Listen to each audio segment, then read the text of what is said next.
Hello friends, আসসালামু আলাইকুম। আসুন আমরা বাংলা ব্যাখ্যা সহ ইংরেজি শিখি। এটি একটি সহজ পদ্ধতি। এইভাবে যদি আমরা শিখি তাহলে অতি সহজেই আমরা ইংরেজি শিখতে পারবো এবং বলতে পারবো। আসলে মূলত ইংরেজি শেখার বিষয়টি হলো আমাদের প্রতিদিন চর্চা করতে হবে। আমরা যদি প্রতিদিন চর্চা করি তাহলে ইংরেজি বিষয়টা আমাদের সহজ হবে, চর্চা না করলে সমস্যা। তাছাড়া ইংরেজি বাক্য গঠন করার জন্য আমাদের সেন্টেন্স সম্পর্কে ভালো আইডিয়া থাকতে হয়। কোনটা অ্যাসার্টিভ সেন্টেন্স, কোনটা imperative sentence, objective sentence, exclamatory sentence, এই বিষয়গুলো আমাদের জানতে হবে। তবে একটা বাক্যগুলো লেখার সময় প্রথমে আমাদের লিখতে হবে সাবজেক্ট, আর তারপরে ভার্ব, অবজেক্ট, এক্সটেনশন। আর একটা বিষয় গুরুত্বপূর্ণ, সেটি হলো মডাল অক্সিলারি। মডাল অক্সিলারি যেমন can, could, may, might, shall, should, will, would, need, dare, must, ought to, use to, had, better, going to, এই বিষয়ে সম্পর্কে আমাদের ভালো জ্ঞান থাকা উচিত। খুব যে কঠিন তা না। চলুন আমরা এখানে শুরু করি। কিছু বাক্য লেখা আছে, আমরা শুরু করি কিভাবে বাংলা থেকে ইংরেজি করতে হয়। চলুন। এখানে আছে তার একটি বাড়ি থাকতে পারে। তাহলে তার একটি বাড়ি থাকতে পারে, হ্যাঁ, গাড়ি থাকতে পারে, তার একটি গাড়ি থাকতে পারে, কিন্তু আমরা অনুমান করছি। এই যে মডেলের ব্যবহার, মে, হ্যাঁ, মে মাইট, মেয়ের পার্সেন্ট মাইট, মে এবং মাইট এরা সাধারণত হ্যাঁ অনুমান বোঝায় যে কোনো কিছু হতে পারে, হবে, এরকম ঘটতে পারে, থাকতে পারে। হ্যাঁ, এইখানে তার একটি বাড়ি থাকতে পারে, আমরা অনুমান করছি, গেস করছি, আমরা অনুমান করছি যে তার একটা বাড়ি থাকতে পারে। তাহলে মেয়ে এবং মায়েদের সাধারণত সম্ভাবনা বোঝায়, পসিবিলিটি বোঝায়, আমাদের বুঝতে হবে তার একটি বাড়ি থাকতে পারে। তাহলে যেহেতু সম্ভাবনা আছে তাহলে হি মে, হ্যাঁ, আমরা দেবো হি, দেবো তার, এর subject he may have a house, তার একটা বাড়ি থাকতে পারে। তাহলে হি মে হ্যাভ এ হাউস, তার একটা বাড়ি থাকতে পারে, he may have a house. যেহেতু আমরা অনুমান করছি। আর তোমার অনেক টাকা থাকতে পারে, he may have a lot of মানি। তার অনেক জ্ঞান থাকতে পারে, he may have a lot of knowledge. Mass knowledge থাকতে পারে। আবার তার অনেক সম্পদ থাকতে পারে, he may have a lot of wealth. হ্যাঁ, মাস ওয়েলথ, ভাস্ট ওয়েলথ থাকতে পারে, এনর্মাস ওয়েলথ থাকতে পারে, এভাবে হয়। আবার তোমার অনেক টাকা থাকতে পারে, তোমার অনেক টাকা থাকতে পারে, আমরা এখানে ক্যান হ্যাভ দিয়ে করতে পারি।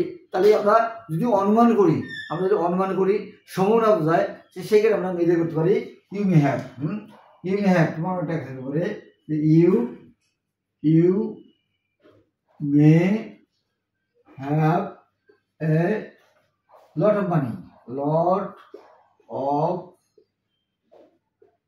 মানি, তোমার অনেক টাকা থাকতে পারে, সে কাজটি করে থাকতে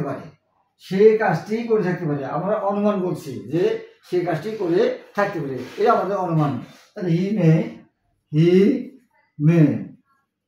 মে ডু দা ওয়ার্ক, সে কাজটি করে থাকতে পারে। আবার সে হয়তো ইংরেজি শিখেছে। এই যে আমাদের এখানে কি আমাদের শিখেছে, পারে, তো প্রেজেন্ট টেন্স, এগুলো হলো প্রেজেন্ট টেন্স। আমি এখানে বলছে সে হয়তো ইংরেজি শিখেছে, এই ক্রিয়াপদের শেষে চিহ্ন আছে আপনার প্রেজেন্ট পারফেক্ট টেন্সে। সে হয়তো কাজটি করেছে, তার হয়তো বাড়ি গেছে, সে হয়তো ভাত খেয়েছে। এই যে খেয়েছে, এরা প্রেজেন্ট, আসলে মূলত এরা প্রেজেন্ট পারফেক্ট টেন্সের মতো আচরণ করে। সেইখানে আমরা প্রেজেন্ট পারফেক্ট টেন্স হলো সাবজেক্টের পরে হ্যাভ, হ্যাজ এবং পিপি। এই ক্ষেত্রে মে হ্যাভ বা মাইট হ্যাভ আমরা ব্যবহার করতে পারি, যেহেতু অনুমান আছে, কিন্তু আমরা প্রেজেন্ট পারফেক্ট টেন্সের মতোই আচরণ করবে। যেমন সে হয়তো ইংরেজি শিখেছে, এই যে ক্রিয়াপদের শেষে আসেন আছে, সেই ক্ষেত্রে আমরা প্রেজেন্ট পারফেক্ট টেন্সের মতোই আমরা লিখবো he may have, may have, might have, should have, would have, এদের পরে ভার্বের 3 নম্বর ফর্ম লিখতে হয়। যেমন সে হয়তো ইংরেজি শিখেছে, আমরা বলবো he may or might have learned, learned English. তবে মেয়ে দ্বারা সম্ভাবনা বেশি যাবে, he may have learned English সম্ভাবনা বেশি, আর he might have learned English তার সম্ভাবনা কম। আশা করি বুঝতে পেরেছেন। তারা হয়তো কাজটি করেছে, এরা ওই যে করেছে, এরাও প্রেজেন্ট পারফেক্ট টেন্সে আচরণ করতেছে। তারা হয়তো কাজটি করেছে, এটা আমাদের অনুমান, সম্ভবত হয়তো তারা কাজটি করেছে। They may have done the work, অথবা they might have done the work. যে মানে যদি they might have done the work সম্ভাবনা খুব কম, আর they may have done the work সম্ভাবনা বেশি। তাহলে আমরা বলবো they may oblique might have done the work. এই বিষয়টা হলো আমরা পারফেক্ট মডেল আছে, যেমন may have, might have, could have, should have, would have, এদের পরে ভাবে 3 নম্বর ফর্ম হয়। তাহলে তারা হয়তো কাজটি করেছে they may or might have done the work, অর্থাৎ may have, might have, should have, would have, could have, এদের পরে ভার্বের 3 নম্বর ফর্ম দিতে হবে, অর্থাৎ past পারফেক্ট দিতে হবে। নেক্সট, সে হয়তো সংবাদটি পেয়েছে, পেয়েছে এর প্রেজেন্ট পারফেক্ট সাথে আলোচনা করছে। সে আমার ধারণা, আমার অনুমান, সম্ভবত সে সংবাদটি পেয়েছে। He may have got the news অথবা রিসিভ দ্য নিউজ। আমরা বলবো যে সে হয়তো হি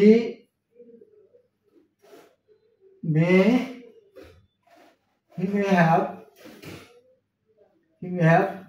গট দ্য নিউজ অথবা রিসিভ দ্য নিউজ।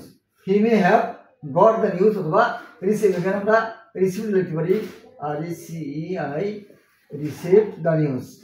সে হয়তো সংবাদটি পেয়েছে, he may have got the news or receive the news. তারা হয়তো পুকুরে সাঁতার কাটছে, এনে কাজটা চলমান, এনে কাজটা চলমান আছে। তাহলে প্রেজেন্ট কোয়ান্টিটেন্সের মধ্যে হবে, যদিও প্রেজেন্ট কোয়ান্টিটেন্সে সাবজেক্ট পরে অ্যামিজার হয়, কিন্তু এইখানে তা হবে না, যেহেতু মডেল আছে না, এখানে যে মেবি প্লাস আইএনজি দিতে হবে। তারা হয়তো পুকুরে সাঁতার কাটছে, আমরা অনুমান, আমরা জানি না তারা সাঁতার কাটছে কিনা, আমরা সম্ভাবনা আমরা অনুমান করতেছি তারা হয়তো পুকুরে সাঁতার কাটছে। They maybe swimming in the pond, তাহলে এই মেবির পরে মূল সঙ্গে আইএনজি হবে, they maybe swimming in the pond. তারা হয়তো পুকুরে সাঁতার কাটছে, আমরা বলবো দে মে বি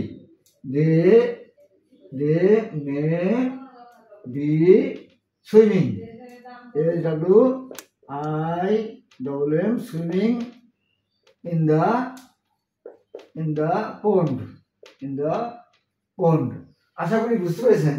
আমাদের বিষয়টা হলো যে এই মডেল সম্পর্কে বা ইংরেজি ভালো করতে হলে আমাদের মডেল সম্পর্কে একটু ভালো জ্ঞান রাখতে হবে। যে ধরুন যে মডেল কি, যেরকম প্রেজেন্টেন্স আমরা মডেল মে মাইট, দুইটা মে এবং might, may person might, can could, shall should, will would, need, dare, must, ought to, is to, have better, going to, এই বিষয় সম্পর্কে এইগুলি একটু ভালো করে জানতে পারি, কিন্তু ইংরেজি অতি সহজে আমরা বলতে পারি।